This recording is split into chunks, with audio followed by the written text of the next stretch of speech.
Whiskey Jason here, whiskey from the viewpoint of an American in Germany, tasting rare and exotic whiskeys. Today I'm in Ireland, Clonakilty. Congratulations, the 22nd running operating distillery in Germany, the beginning of March. Bravo! And you have, at least in Germany, just brought out a single grain cask finish in a Bordeaux cask. Yay! Batch number 1,000 bottles. Whiskey base number 127036. And I must admit the color is somewhat, for me, distracting. Not the green itself, the color green, because I like green, but rather I, as a dumb American, associate green with rye. So, Bullet, rye, green.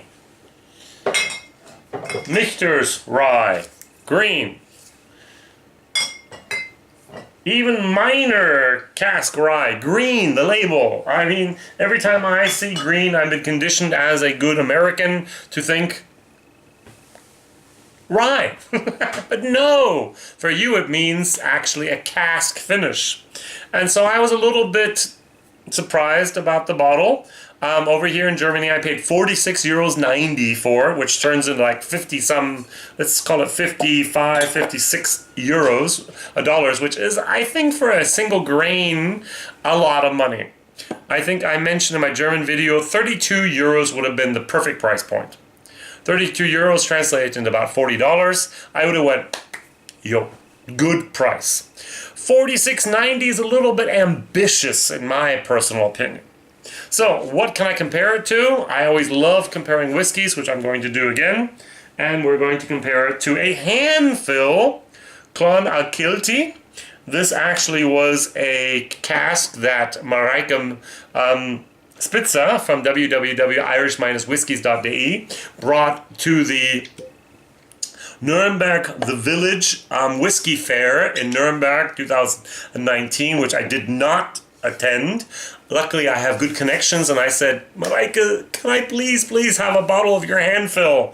And she said, well, if anything's left, yes. Well, there was some left. So what we have here is we have date distilled 2010. So this is actually an 8-year-old grain that's been finished in a Bordeaux cask. And this was actually, since it's a Bordeaux cask that was brought over from Ireland, this was actually bottled then on the 12th of March 2019. 50% runs for 60 euros, which by hand fill is, I would guess, okay. Hand fills are a whole different category for themselves. You can't compare the price of a retail product with a hand fill. If you go to Scotland, I'm going to not buy the products I can buy in Germany, because here they're going to be 10, if not 30% less, but I cannot buy the hand fills in Germany. So I'm going to go to Scotland, I'm going to pay my 80 euros for something which might only be a 40 euro bottle over here, but I filled it up myself. It's a distillery only. Those are the things we want, those are the things we like. Alright, therefore the price for 60 euros for a hand fill is not that unnormal. 50%, 43.6%. Non-chilled filtered 8-year-old grain finished in a Bordeaux cask. Question, where did the Bordeaux cask come from? Yes, in France, I know. What vineyard? What type of grapes? How long was the cask finish? Is it 3 months, 6 months, 12 months? I don't know. No information on the bottle, no information online that I could find. Therefore, it's a little bit of transparency would be, for me, whiskey geek, Whiskey Jason here, a little bit of a good thing. So, we're moving on now to the comparison of the nose. 43.6%, 50%. Candied apple caramel, muesli, which is a granola with berries. There's this Aldi, as my grandmother used to say. It's a German discounter supermarket chain. They actually have a granola muesli with dried berries in there. There's dry strawberries, there's dried cranberries, and there's dried raspberries. And that's what I get. I just love the nose. It's a very fresh, fragrance. It's lively. It's nice. It's attractive. It's spring. It's almost late. It's early summer. It's just the pastures are starting to bloom and everything's just nice. The apple blossoms are over with, and this is just exactly at the right moment. And it's a wonderful, wonderful whiskey on the nose. Oh, that 50% more vanilla, more cask, more of a little bit of oak moment here. Very, very nicely combined, very nicely done. Now, let's try them. I've done my German video already, so I know what it's expecting. I've had this already. I tried this first. I couldn't wait because it was like, hey, Phil. Ah! And this, I waited for my German video to pop the cork.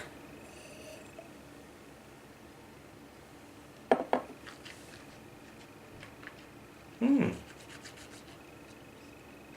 Mm.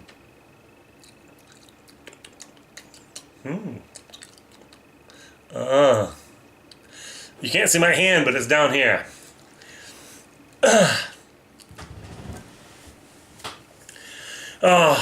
I just kind of want to retire here. What I have is a problem. 2010 was not the boom year of whiskey in Ireland yet. We basically had Middleton, we had Cooley, and we had Bushmills. Who produced grain? Cooley and also Middleton. I do not know. I'm not aware that Bushmill produced any grain. Maybe they did. I'm not aware of it. So let's say this is from Middleton. So Middleton back in 2010 put their grain into a third, maybe even fourth fill bourbon barrel. Hey, it's going to be used for Jameson anyways. After 3 to 4 years, we're going to take it out, put it into the bottle, mix it together with a little bit of single malt, and get a nice little thing. So we don't need to really worry about our casks. First fill, second fill, third fill, fourth fill, cask, every 4 years, no problem, right? 4 times 16, 4 times 4, 16 years old. We can maybe even use them 5 times. What happens, though, is if you leave it in there for 8 years, that wood, third, fourth fill, yeah. And I actually have the conspiracy theory. I might be totally off. Please correct me if I am totally off. I have the theory that Clonakilty they have an interesting, nice virgin oak, actually. Clonakilty single malt, very nice. Port, very nice. This on the nose is fabulous. In the mouth, it's nice, but the end, that aftertaste is just not what I'm looking for.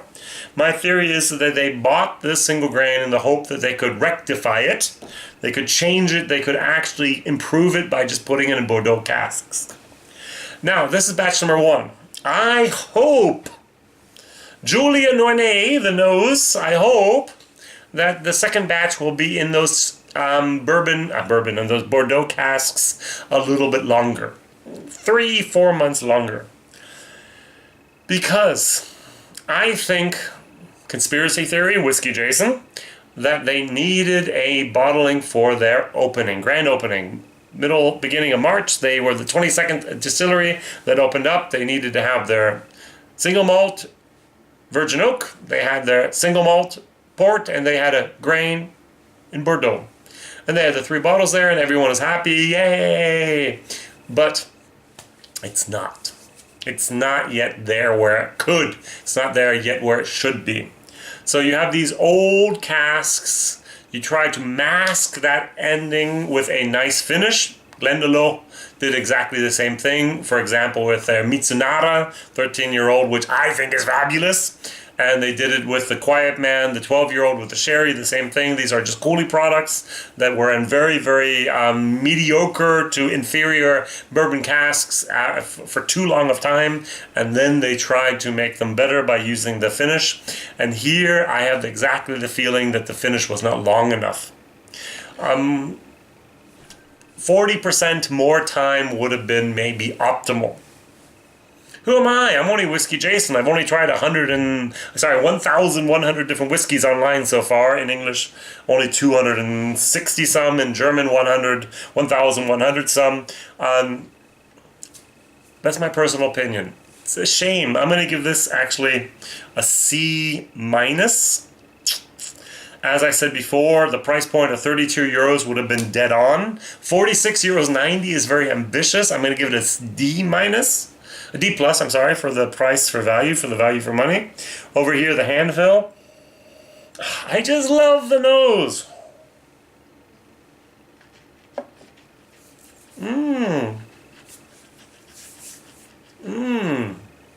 The berries kick in, the vanilla kick in, the alcohol is of fine to 50% Irish whiskey. Very, very nice. And then, towards the end. Just might be me, I don't know.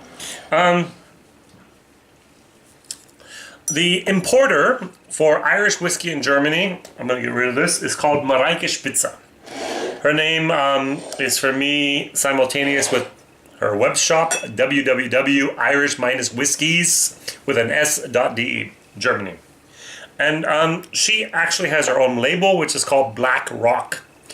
Cask strength Irish whiskey, unfiltered, non-colored, non-chilled filtered, everything exactly. It's supposed to be the very brutalness of a cask strength whiskey directly from the barrel.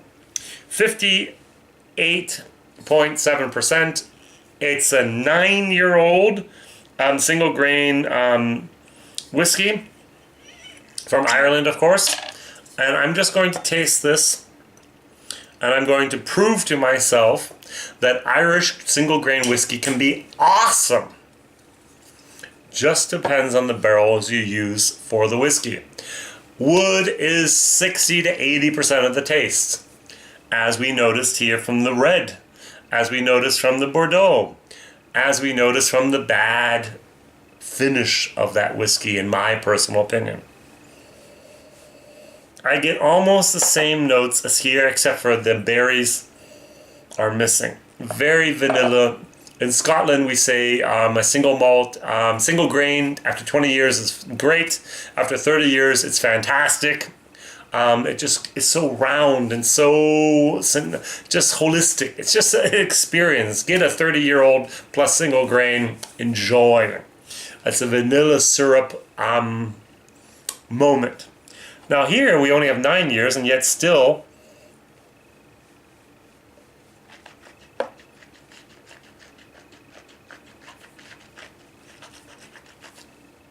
.7%.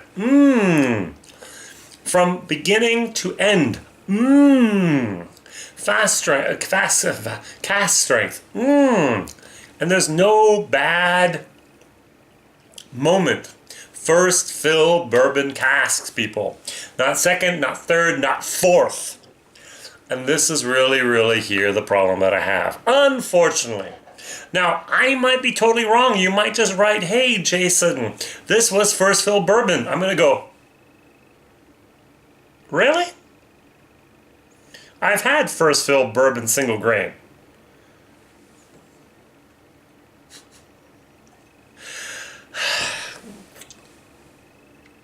Will Clonakilty make great whiskey? I sure do hope so.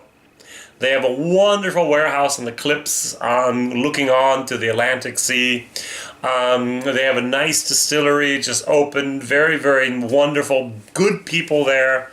But unfortunately, I think once the last time they rushed it a little bit for the grand opening. There's 1,000 bottles that came out here. Forget the Anfield.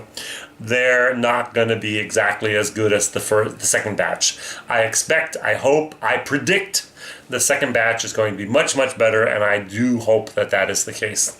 WhiskyJason here, whiskey from the viewpoint of an American in Germany tasting rare and exotic whiskeys. No one else has reviewed this, probably no one else will review for quite a while, and I'm happy to do this. Unfortunately, with not the best grades whatsoever, a C- and a D+ here for the grades.